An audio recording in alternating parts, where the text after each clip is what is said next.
If I asked you to close your eyes and replay your childhood like a movie, what would you see? Most people see vivid scenes. They remember the smell of their school hallways. They remember the sound of their mother's voice calling them for dinner. They remember the specific feeling of a Sunday morning. But for you, there is nothing.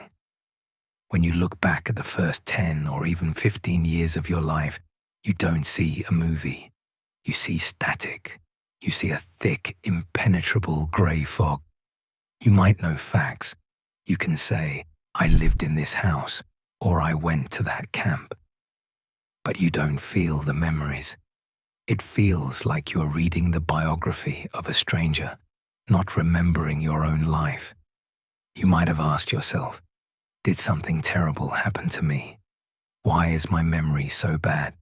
Am I broken? This phenomenon is real. Psychology calls it childhood amnesia or the void. And today, we are going to open the locked door of your subconscious. We are going to find out why your brain decided to hit the delete button on your own history. To understand why you forgot, you first need to understand how memory works. Imagine your brain is a computer hard drive. Every day, it records data.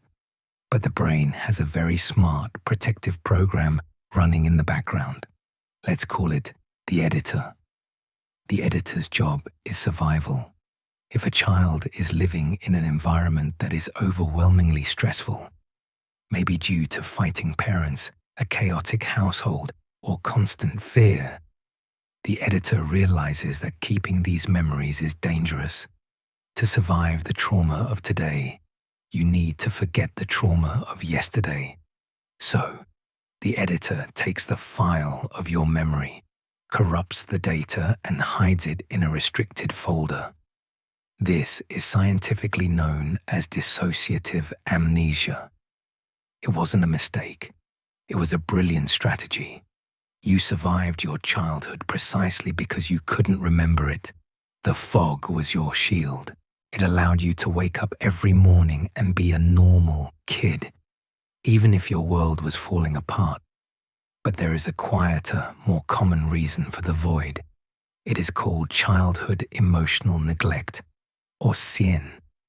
Neuroscience tells us that memory is glued together by emotion. We remember things that made us feel seen, loved, scared, or excited. Emotion is the ink that writes the story.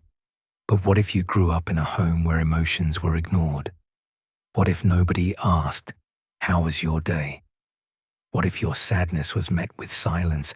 What if you were fed and clothed, but emotionally invisible? In that environment, your brain had no glue.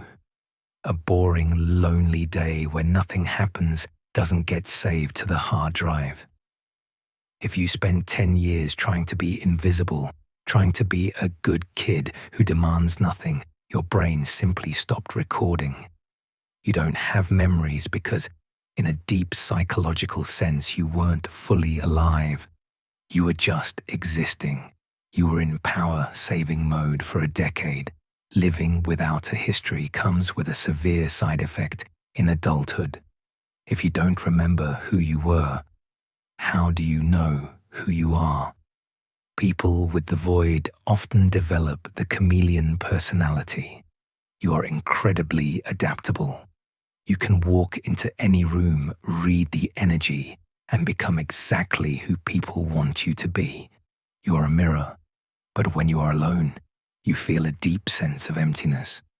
You feel like an imposter in your own life, an alien observer watching humans interact. You see other people connecting with their inner child, remembering their old dreams, and you feel blank. This is because you don't have a strong root system. A tree without deep roots can be moved anywhere, which makes you adaptable. But it also means you can be blown over by the slightest wind. You struggle to make decisions because you don't have a database of past experiences to guide you. You are constantly improvising your personality. However, I have some news for you. The memories are not gone. The editor didn't delete them. He just moved them. They are no longer in your head. They are in your body. This is called somatic memory. Your hippocampus, the brain's storyteller, might have forgotten, but your amygdala, the brain's alarm system, never forgets. Your body is a history book. Have you ever felt a sudden wave of sadness for no reason on a Sunday evening? Have you ever smelled a specific perfume and felt your stomach drop? Does the sound of a slamming door make you freeze instantly? That is a memory. The chronic tension in your shoulders. That is a memory of carrying a heavy burden. The way you hold your breath when someone enters the room. That is a memory of trying to be invisible. The fog in your head was designed to hide the pain, but the body cannot lie. It is still reacting to the environment of 1999. Another symptom of the void is a condition called alexithymia. This literally means no words for emotions. Because your childhood feelings were never validated, you never learned to label them. You might feel a physical sensation, a tight chest or a headache, but you can't say, I am sad or I am angry. You just say, I feel weird or I am tired. You are not actually tired. You are exhausted from repressing decades of data. You are sitting on a volcano of unexpressed emotions, capped by a layer of ice. This numbness protects you, but it also prevents you from feeling joy. You cannot mute the sadness without muting the happiness. So, what do you do now? Do you need to force the editor to give back the files? No. Forcing memories to return can be dangerous and re-traumatizing. You don't need to remember the specific events to heal the wound. You don't need to remember the child you were to take care of the adult you are.